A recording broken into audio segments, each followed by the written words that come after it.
Hi friends, मी आहे दीपाली आणि Gauri kitchen मध्ये तुमचे सर्वांचे स्वागत आहे। आज आपण बघणार आहोत चॉकलेट गनाश।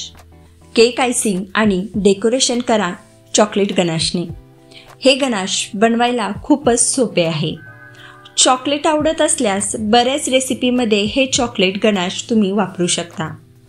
रेसिपी आवडल्यास लाईक, शेअर, सबस्क्राइब करायला विसरू नका। चला तर मग बनवूया चॉकलेट गनाश।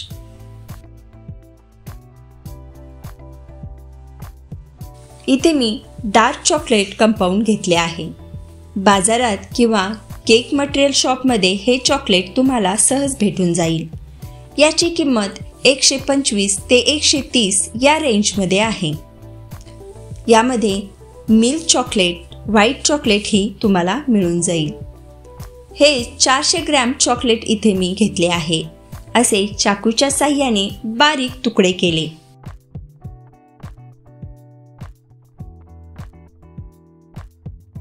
आता एका पॅनमध्ये 200 ग्रॅम फ्रेश क्रीम घालू। ही क्रीम चांगली मंद आचेवर गरम करू।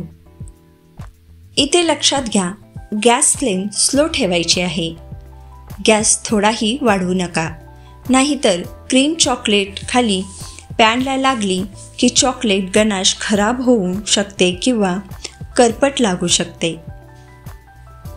क्रीम चांगली गरम झाली आहे। चॉकलेट त्यामध्ये वितळेल असे वाटले की क्रीममध्ये चॉकलेट मिक्स करून घ्यायचे।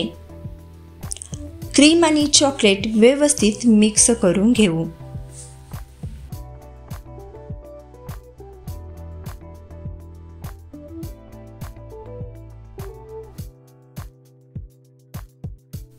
हे बघा, अगदी एकजीव झाले आहे। अगदी मस्त स्मूथ असे आपले गनाश तयार झालेले आहे। हे गनाश या स्टेजला केक कव्हर करण्यासाठीही वापरू शकता। हे गनाश एका बाउलमध्ये आता काढून घेऊ। मस्त गनाश तयार आहे। आता या बाउलला फॉइल पेपरनी कव्हर करू आणि 8 तासांसाठी फ्रीजमध्ये ठेवू।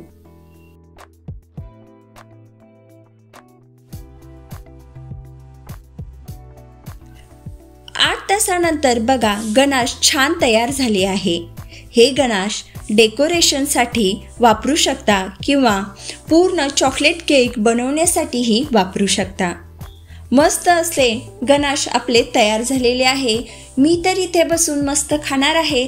तुम्हाला जर माझी ही रेसिपी आवडली तर लाईक करा, शेअर करा, सबस्क्राइब करा आणि बेल आयकॉनला क्लिक करायला विसरू नका।